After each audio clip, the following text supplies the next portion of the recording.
हरे ना कौनो हटना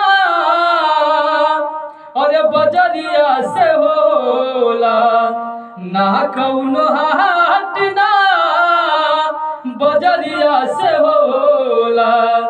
उमरिया के रोग है नजरिया से होला, उमरिया के रोग है नजरिया से होला।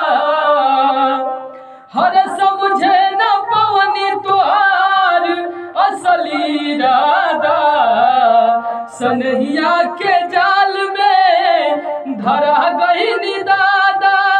ओ समझे न पवनी तुहार असली इरादा, सनहिया के जाल में धरा गई निदादा, धरा गई निदादा। ई फैसला ना कटरिया से होला, ई फैसला ना कटरिया से होला। उमरिया के रोग है नजरिया से होला, उमरिया के रोग है नजरिया से होला।